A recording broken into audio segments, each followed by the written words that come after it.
చందమామ మీద అప్పట్లో అంటే 50 ఏళ్ల క్రితం అమెరికా కాలు పెట్టిందా లేదా అన్నది ఇప్పటికీ కాంట్రవర్సీగానే చెప్తూ ఉంటారు. దాన్ని అమెరికా ఫేక్ ప్రచారం అనే నమ్ముతూ ఉన్నారు. అపోలో చంద్రుడి మీద దిగటం, నీల్ ఆర్మ్స్ట్రాంగ్ తొలిసారి కాలు పట్టడం మీద కొన్ని వేల సందేహ కథనాలు, సినిమాలు కూడా వచ్చాయి. సీన్ కట్ చేస్తే ఇప్పుడు మాత్రం చంద్రుడి మీద నిజంగానే అడుగు పెట్టడానికి అమెరికా నాసా ఒక కొత్త ప్రయత్నం మొదలుపెట్టింది. నాసా తన ఆర్టెమిస్ 2తో ఫిబ్రవరిలో హడావిడి చేయడానికి రెడీ అవుతోంది. అన్ని అనుకున్నట్టయితే వచ్చే నెల 6వ తేదీనే ఈ చారిత్రక ప్రయోగం ఆవిష్కృతం కాబోతోంది. నాడు అపోలో మిషన్స్ తో ప్రపంచాన్ని ఆశ్చర్యపరిచిన నాసా ఇప్పుడు అంతకంటే 100 రెట్లు శక్తివంతమైన ఆధునిక టెక్నాలజీతో మరింత భారీ లక్ష్యాలతో అంతరిక్షంలోకి దూసుకెళ్లనుంది. అయితే ఈసారి ఈ ప్రయాణం కేవలం చంద్రుడి మీద కాలు మోపి జెండా పాతేసి రావడానికి మాత్రమే పరిమితం కాదు. ఇది భవిష్యత్తులో అక్కడ మనిషి శాశ్వత నివాసం ఏర్పాటు చేసుకోవడానికి జరుగుతున్న ఓ భారీ ప్రయోగానికి తొలి అడుగు మాత్రమే. చంద్రుణ్ణి ఒక వేదికగా చేసుకుని అక్కడి వనరులను వాడుకుని అనంత విశ్వంలోకి, ముఖ్యంగా అంగారక గ్రహం వైపు ప్రయాణించాలనేది మానవాళి కల. ఆ కలను సాకారం చేసే దిశగా భూమి నుండి బయలుదేరనున్న 4 సాహస వ్యోమగాములు దాదాపు 10 రోజుల పాటు అంతరిక్షంలో గడిపి చందమామ చుట్టూ ప్రదక్షిణలు చేసి ఆ లోకాన్ని అతి దగ్గరగా చూసి పలకరించి రాబోతున్నారు.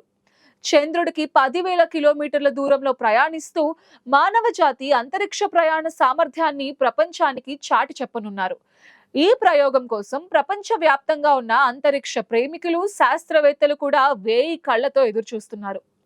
ఇది కేవలం అమెరికా విజయం మాత్రమే కాదు, మానవ మేధస్సుకు దక్కబోయే అరుదైన గౌరవం. గతంలో అపోలో మిషన్స్ కాలంలో చంద్రుడిపైకి వెళ్లిన వ్యోమగాములందరూ శ్వేత జాతీయులే, పైగా పురుషులే. ఆనాటి సామాజిక పరిస్థితులు, నాసా నిబంధనలు అలా ఉండేవి.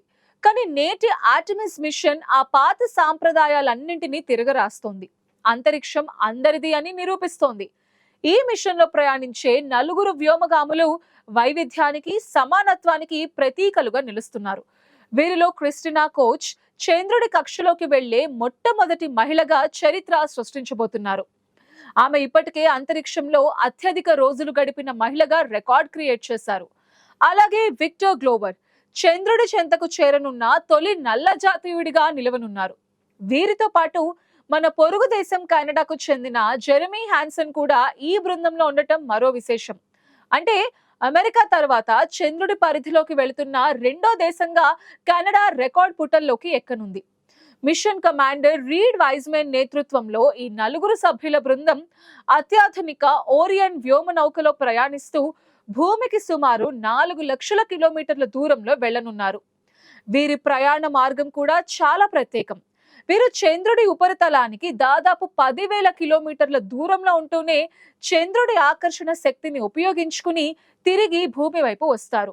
ఈ క్రమంలో మనుషులు చంద్రుడి అవతల వైపు అంటే భూమికి ఎప్పుడూ కనిపించని dark side of the moon ప్రాంతానికి వెళ్లడం కూడా ఇదే ఫస్ట్ టైం కాబోతోంది.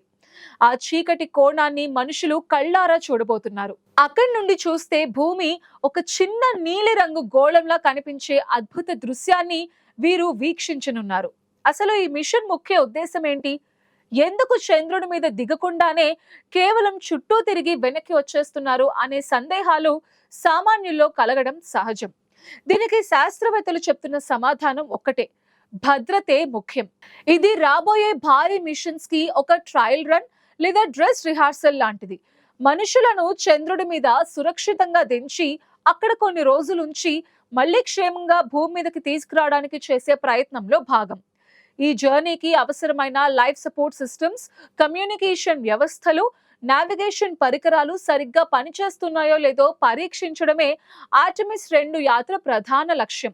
ఇందుకోసం నాసా SLS అనే అత్యంత శక్తివంతమైన రాకెట్ ని ప్రయోగిస్తోంది.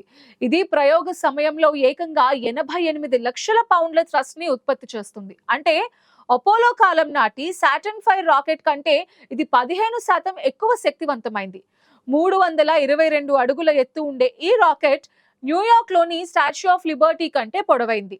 10 రోజుల సాహసయాత్ర ముగించుకుని భూమికి తిరిగి వచ్చేటప్పుడు ఈ వ్యోమ నౌక గంటకి 40,000 కిలోమీటర్ల వేగంతో భూ వాతావరణంలోకి దూసుకువస్తుంది. ఆ టైంలో రాపిడి వల్ల దాదాపు 5,000 డిగ్రీల ఫారెన్హీట్ ఉష్ణోగ్రత ఉత్పత్తి అవుతుంది. ఇది సూర్యుడి ఉపరితల ఉష్ణోగ్రతలో సగం ఉంటుంది. అంతటి వేడిని తట్టుకుని లోపల ఉన్న వ్యోమగాములను కాపాడే హీట్ షీల్డ్ సామర్థ్యాన్ని పరీక్షించడమే ఈ మిషన్ అసలు సవాలు. ఆ తర్వాత పారాషూట్స్ హెల్ప్ తో పసిఫిక్ మహాసముద్రంలో దిగటంతో ఈ మిషన్ ముగుస్తుంది.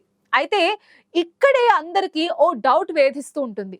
50 ఏళ్ల క్రితం పాతకాలం టెక్నాలజీతో చంద్రుడిపై కాలు మోపిన అమెరికా ఇప్పుడు ఆర్టెమిస్ రాకెట్ ప్రయోగం గురించి ఎన్ని రిహార్సల్స్ అవసరమా అని ప్రశ్నిస్తున్నారు నెటిజన్స్. ఈ ఆర్టెమిస్ 2 ప్రయోగం విజయవంతమైతే ఇక మానవాళి కలలు కంటున్న అసలు ఘట్టం ఆర్టెమిస్ 3 మొదలవుతుంది. అందులో భాగంగా మనుషులు నేరుగా చంద్రుడి ఉపరితలంపై కాలు మోపుతారు. అయితే ఈసారి ల్యాండింగ్ సైట్ కూడా మారింది. గతంలో లాగా మధ్యరేఖ ప్రాంతంలో కాకుండా చంద్రుడి దక్షిణ ధ్రువంపై వ్యోమగాములు దిగనున్నారు. ఎందుకంటే అక్కడ శాశ్వత చీకటిలో ఉండే బిలాల్లో నీటి మంచు నిల్వలు ఉన్నాయని శాస్త్రవేత్తలు బలంగా నమ్ముతున్నారు. ఆ నీటిని కనుగొని వెలికి తీస్తే భవిష్యత్తులో చంద్రుడిపై కాలనీలు కట్టుకోవడానికి, అక్కడే రాకెట్ ఇంధనాన్ని తయారు చేయడానికి వీలవుతుంది. నాసా లక్ష్యం కేవలం చంద్రుడితో ఆగిపోవటం కాదు, జాబిల్లిని ఒక మజిలీగా మార్చుకుని అక్కడి నుండి అంగారక గ్రహం మీదకు మనిషిని పంపడమే లక్ష్యంగా పెట్టుకున్నారు. అందుకే చంద్రుడి కక్షలో గేట్వే అనే ఒక చిన్న అంతరిక్ష కేంద్రాన్ని నిర్మించే ప్లాన్ లో ఉన్నారు.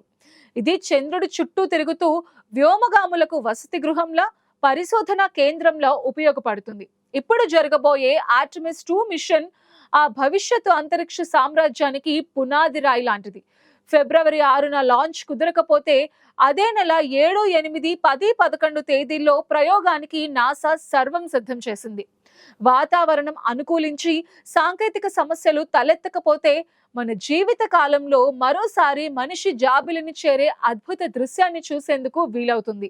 ప్రపంచంలోని ప్రతి ఒక్కరూ చంద్రుడిపై మనిషి మరోసారి కాలు మోపడాన్ని చూడాలని కలలు కంటున్నారు. దశాబ్దాల క్రితం ఏం జరిగిందో ఎవరికి తెలీదు. కానీ 21st సెంచరీలో అప్పటికన్నా చాలా రెట్లు టెక్నాలజీలు అభివృద్ధి చెందాయి. ఎక్కడ ఏ చిన్న తేడా వచ్చినా కనిపెట్టే నాలెడ్జ్ పెరిగింది. ఏది ఏమైనా దశాబ్దాల చంద్రమండల యాత్రకు సంబంధించిన కౌంట్ డౌన్ మొదలైంది.